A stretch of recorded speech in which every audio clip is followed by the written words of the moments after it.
Welcome to doctor NYR YouTube channel. आज का जो टॉपिक है वो है एंटीबॉडीज़। ये जो एंटीबॉडीज़ हैं ये अकॉर्डिंग टू NCERT के हिसाब से हम पढ़ेंगे। क्लास 12 चैप्टर नंबर 8 में आता है बायोलॉजी का। Please take a screenshot. सबसे पहले हम देखेंगे जो एंटीबॉडीज़ होते क्या है। एंटीबॉडीज़ क्या होते हैं? ये एंटीजन बाइंडिंग प्रोटीन्स होते हैं। एंटीजन को डिनोट करते हैं शॉर्ट में AG और एंटीबॉडी को AB मतलब शॉर्ट में डिनोट करते हैं। इनको सिंथेसाइज करते हैं जो हमारा इम्यून सिस्टम होता है, वहाँ पे बहुत सारे सेल्स होते हैं, लेकिन जो एंटीबॉडीज़ जो होते हैं ये सिंथेसाइज हो जाते हैं बी सेल्स से। बी सेल्स क्या होते हैं? जैसे हमारी ब्लड में वो रेड ब्लड सेल्स होते हैं, WB सेल्स होते हैं। ये जो वाइट ब्लड सेल्स जो होते हैं ना, इसमें अगर हम देखेंगे ये कहाँ से ऑरिजिनेट होते हैं? ब्लड स्टेम से सेल से दो सेल्स निकलते हैं। एक होता है लिम्फोइड स्टेम सेल, दूसरा होता है माइलियार्ड स्टेम सेल। ये जो माइलियार्ड स्टेम सेल जो होता है यहाँ से RBC और प्लेटलेट्स बनते हैं और यही से eosinophils, basophils, neutrophils, mast cell और मोनोसाइट्स फॉर्मेशन हो जाती हैं। इसी तरीके से लिम्फोइड स्टेम सेल जो होता है वहाँ से 3 तरीके के सेल्स फॉर्मेशन हो जाती हैं। एक होता है बी सेल्स मतलब ये बी सेल्स क्यों बोलते हैं? क्योंकि इसकी फॉर्मेशन जो होती है वो बोन मैरो में होती है। बी लिम्फोसाइट्स, T लिम्फोसाइट्स और नेचुरल किलर सेल्स। तो ये जो इस साइड के जो सेल्स हैं, ये वाले सेल्स और ये वाले सेल्स, ये पूरे सेल्स जो होते हैं इम्यून मतलब ये इम्यून सिस्टम के सेल्स होते हैं। और ये जो मोनोसाइट्स जो होते हैं मैक्रोफेजेस और डेंड्राइटिक सेल्स फॉर्मेशन हो जाती है। इस तरीके से अगर देखेंगे ये वाले भी और ये वाले भी जो होते हैं ना, ये पूरे सेल्स जो होते हैं ये इम्यून सिस्टम के सेल्स होते हैं। और यहाँ पे जो बी सेल्स जो होते हैं, बी लिम्फोसाइट्स जो होते हैं, यही बी लिम्फोसाइट्स जो होते हैं एंटीबॉडीज़ हमारे बॉडी में जो होती हैं वो रिलीज़ कर जाते हैं, फिर वो ब्लड में सर्कुलेट होते हैं। तो अगर हम देखेंगे ये बिलियंस में मतलब डिफरेंट बिलियन फॉर्म्स में ये एंटीबॉडीज़ हमारी बॉडीज में बनते हैं। इनको कलेक्टिवली क्या बोलते हैं? इम्यूनोग्लोबुलिन। शॉर्ट में इसको लिखते हैं IG। तो ये जो हमारी बॉडीज़ में हमारी बॉडी ह्यूमन बॉडी में जो एंटीबॉडीज़ बनती हैं तो वो उसमें 2 साइट्स होते हैं एंटीजन के लिए। तो जिसमें 2 साइट्स होते हैं एक एंटीजन के लिए। एंटीजन क्या होता है? ये फॉरेन सबस्टेंस होता है जिसको हम बोलते हैं पैथोजन, जो हमारे इम्यून सिस्टम को इंड्यूस करेगा। तो इसमें क्या होते हैं एंटीबॉडीज़? हमारे एंटीबॉडीज़ जो हमारे ह्यूमन बॉडी में होता है उसमें 2 साइट्स होते हैं एक एंटीजन को बाइंड करने के लिए, क्योंकि जब हमारी बॉडी में एंटीजन्स आते हैं वो हार्मफुल होते हैं। तो उसको किल करने के लिए क्या करते हैं? एंटीबॉडी उसको ट्रैप करते हैं। तो 2 साइट्स पे उसको ट्रैप करते हैं। इसलिए इस एंटीबॉडी को कभी कभी क्या बोलते हैं? Bivalent antibody. अगर हम इसका स्ट्रक्चर देखेंगे, इसका जो स्ट्रक्चर जो होता है एंटीबॉडीज़ का वो बिल्कुल अगर आप लोगों को यहाँ से दिख रहा है एक Y अल्फ़ाबेट के जैसे दिखता है। तो ये Y शेप्ड होता है ये एंटीबॉडीज़। तो जैसे हमने ऊपर देखा ये प्रोटीन्स होते हैं। अगर हम देखेंगे इनका नेचर ही प्रोटीनिशियस मटेरियल्स होते हैं, मतलब ये कार्बोहाइड्रेट्स या फैट्स नहीं होते, ये प्रोटीन्स होते हैं। इनमें जो प्रोटीन्स जो बने होते हैं बहुत सारे अमीनो एसिड्स जब हम इकट्ठे लिंक करेंगे वो क्या फॉर्म करते हैं? एक पॉलीपेप्टाइड चेन, पेप्टाइड चेन। इसी पॉलीपेप्टाइड चेन, बहुत सारी पॉलीपेप्टाइड चेन जब लिंक हो जाएगी पेप्टाइड बॉन्ड से तो इनको बोलते हैं पॉलीपेप्टाइड्स। तो ये क्या होते हैं? ये एंटीबॉडीज जो होते हैं इनमें 4 पॉलीपेप्टाइड चेन्स प्रेजेंट होते हैं। 2 जो होते हैं 2 छोटे होते हैं इसलिए इनको बोलते हैं लाइट चेन्स, और 2 जो होते हैं वो हैवी होते हैं, बड़े होते हैं तो इनको बोलते हैं हैवी चेन्स।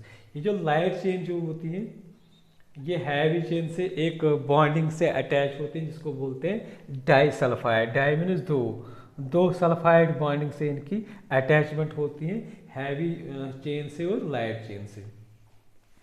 तो इस तरीके से अगर हम देखेंगे इनमें जो जो ब्रिजेस जो होते हैं प्रेजेंट जो होते हैं, जो हैवी चेन को ब्रिज कर देगा लाइट चेन के साथ, वो होते हैं डाइसल्फाइड ब्रिजेस। लाइट चेन जो होती है वो हमेशा शॉर्ट होती हैं, तो और जो हैवी चेन जो होती है वो लंबी होती है, यहाँ से यहाँ तक हैवी चेन होती हैं। तो ये जो हैवी चेन जो होती है इसको H से डिनोट करते हैं और लाइट चेन को L से डिनोट कर देते हैं। तो इस तरीके से अगर हम देखेंगे दोनों को क्या करते हैं रिप्रेजेंट, इसको रिप्रेजेंट करते हैं H2L2, मतलब 2 हैवी चेन और 2 लाइट चेन। ये वाला एक हो गई लाइट चेन और ये वाली एक लाइट चेन हो गई, मतलब 2 हो गए L2। इसी तरीके से ये वाला एक हैवी चेन हो गया और ये वाला एक हैवी चेन, तो ये हो गया H2L2। तो अगर हम देखेंगे इसके टाइप्स क्या होते हैं, ह्यूमन बॉडी में कितने टाइप्स होते हैं इस एंटीबॉडीज़ के, मेनली 4 टाइप्स के होते हैं। सबसे पहला जो टाइप होता है वो IgG होता है। IG मतलब इम्यूनोग्लोबिन। तो ये वाला जो इम्यूनोग्लोबिन जो होता है सिर्फ मतलब एक ही इम्यूनोग्लोबिन होता है हमारी बॉडी में, जो प्लेसेंटा को क्रॉस करके एक जो फीटस जो होता है उसको वो एंटीबॉडी मतलब जो मदर से फीटस को मिलता है थ्रू प्लेसेंटा, वो यही होता है IgE। तो अगर हम देखेंगे यहाँ पे जो एंटीबॉडी जो होता है वो रेडीमेड एंटीबॉडी हो जाता है एक फीटस को। तो इस तरीके से यहाँ पे जो फीटस को जो इम्यूनिटी मिलती है वो पैसिव इम्यूनिटी मिलती है, क्योंकि यहाँ पे जो फीटस जो होता है उसके इम्यून सिस्टम वर्क नहीं करता है, उसको रेडीमेड ही एंटीबॉडीज़ मिलते हैं। जहाँ पे इम्यून सिस्टम को वर्क नहीं करना पड़ेगा एंटीबॉडीज़ को बनाने के लिए, तो उस तरीके का जो इम्यून सिस्टम मतलब इम्यूनिटी जो होती है उसको बोलते हैं पैसिव इम्यूनिटी। तो यहाँ पे जो फीटस को पैसिव इम्यूनिटी मिलती है। दूसरा जो इम्यूनोग्लोबिन जो होता है वो IgM होता है। जब एक बच्चा जो होता है जब वो मतलब बनता है, मतलब अगर हम देखेंगे ये जो IgM जो होता है ना, ये क्या होता है, ये मतलब जब एक न्यू बॉर्न जो पैदा होता है तो उस टाइम पे क्या होता है, वो जो IgM एंटीबायोटिक जो है ना वो पहला एंटीबॉडीज होता है जो एक नियोनेट में सिंथेसाइज हो जाता है। और जो बी सेल्स जो होते हैं, बी सेल्स पूरे एंटीबॉडीज़ बनाते हैं, लेकिन क्या होते हैं ये चारों में से सबसे पहले जो एंटीबॉडी बनता है वो बनता है IgM। तो इस तरीके से जब भी मतलब हमारा पहला रेस्पॉन्स जो होता है, पहला रेस्पॉन्स जो मिलता है हमें एक एंटीजन से, वो यही होता है, वही यही देता है हमें IgM। तो IgA जो होता है तीसरे नंबर पे IgA आता है, जो क्लास होता है इसका एंटीबॉडीज़ का। ये प्रेजेंट किस में होता है, ब्रेस्ट मिल्क जो होता है कोलेस्ट्रॉम उसमें प्रेजेंट होता है, सलावा में प्रेजेंट होता है, टीयर्स में प्रेजेंट होता है, म्यूकस में होता है, जो हमारी ब्रोंकस में जो म्यूकस होता है उसमें प्रेजेंट होता है, या जेनिटो यूरिनरी ट्रैक्ट जो होती हैं या डाइजेस्टिव ट्रैक्ट जो होता है उनमें ये प्रेजेंट होता है। लास्ट वाला जो होता है वो होता है IgE।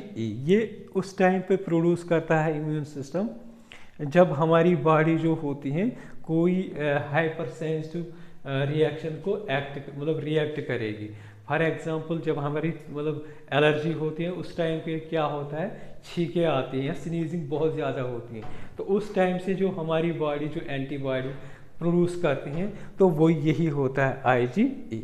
इस तरीके से हमने 4 क्लास एंटीबॉडीज़ पढ़े हैं और थोड़ा सा हमने स्ट्रक्चर पढ़ा है एंटीबॉडीज़ के बारे में। नेक्स्ट वीडियो में हम देखेंगे ऑटो इम्यूनिटी क्या होता है, क्योंकि ये जो एंटीबॉडीज जो होते हैं ये क्या करते हैं, ये किल करते हैं फॉरेन पार्टिकल्स को जिनको बोलते हैं एंटीजनस। लेकिन कभी कभी क्या होता है इसको मतलब ऐसा मैकेनिज्म जो होता है ये सेल्फ सेल्स को मतलब हमारी बॉडी के सेल्फ सेल्स को उसको रिकॉग्नाइज करना चाहे ताकि ये उन सेल्फ सेल्स को किल ना करे। तो वो कैसे मतलब उस सेल को कैसे रिकॉग्नाइज करेगा और ये कैसे उस फॉरेन एंटीजन को रिकॉग्नाइज करेंगे वो हम नेक्स्ट वीडियो में पढ़ेंगे, जिसका टॉपिक होगा ऑटो इम्यूनिटी।